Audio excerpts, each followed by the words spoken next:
அஸ்மத் குரு பரம்பரைபியோ நமஹ. ஸ்ரீமதே ராமானுஜாய நமஹ. இன்றைக்கி நாம் பார்க்க போகிற விஷயம் நூபுர கங்கை. ஏற்கனவே கங்கைன்னு ஒரு தடவை பார்த்தோம். இந்த கங்கைன்றது எப்படி வந்தது அப்படின்னா, திரிவிக்ரமாவதாரத்திலே 2வது அடி வானத்தை நோக்கி பெருமாள் கொண்டு போகும்போது அது சத்தியலோகம் வரைக்கும் போச்சு. அங்கே இருக்கக்கூடிய பிரம்மா தன்னுடைய கமண்டலத்தில் இருக்கிற ஜலத்தை பெருமாளினோட திருவடியில் சேர்த்து அந்த திருவடியில் பட்ட அந்த ஜலம் அதுதான் புனித கங்கை. அந்த கங்கை நேராக கீழே பூலோகத்துக்கு வருது.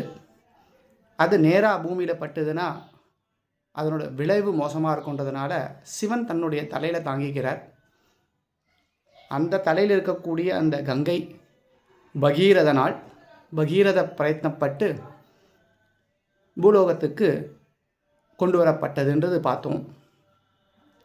அப்போ பெருமாள் திருவடியில் அந்த கமண்டலத்தில் சேர்க்கும்போது பெருமாளினுடைய திருவடி அந்த காலில் இருக்கக்கூடிய ஒரு சதங்கை, அந்த சதங்கைக்கு நூபுரம்னு பேர். அந்த நூபுரத்தில் ஒரு துளி பட்டு அது அங்கேருந்து பறந்து வந்து கீழே பூலோகத்தில் ஒரு இடத்துல விழுந்தது. அந்த விழுந்த கங்கை தான் நூபுர கங்கை அப்படின்னு அதுக்கு திருநாமம். இது எங்கே விழுந்தது அப்படின்னா, திருமாலிருஞ்சோலைன்னு சொல்லக்கூடிய அழகன், அந்த அழகனோடு இருக்கக்கூடிய க்ஷேத்திரத்தில் விழுந்தது.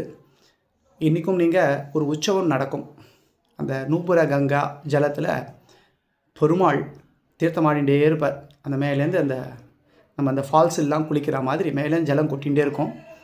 அந்த ஜலத்தை எடுத்து நமக்கு தெளிப்பா. சில பேர் தொப்பட்டா குளிப்பா, அதாவது உடம்பு ஃபுல்லாகவே குளிப்பா.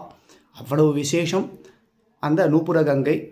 இப்போது இந்த கங்கைன்னு ஒன்று இருக்குது, இது நூபுர கங்கைன்னு இருக்குது இல்லையா?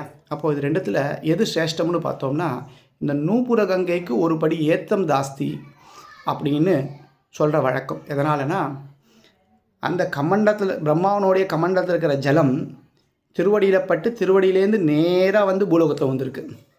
ஆனால் கங்கை பூலோகத்துக்கு வரதுக்கு முன்னாடி சிவனுடைய தலையில் பட்டு அந்த கேசத்தில் பட்ட ஒரு சின்ன பின்னம் அப்படின்னு வச்சுக்கலாம்.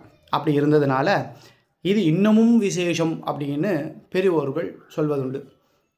அப்படியாக இந்த நூபுர கங்கை, இந்த நூபுர கங்கையில் நாம் ஸ்நானம் பண்ணி அதனால் உண்டாகக்கூடிய பலன் சிரேஷ்டமானது, எம்பெருமானுடைய அனுகிரகம்.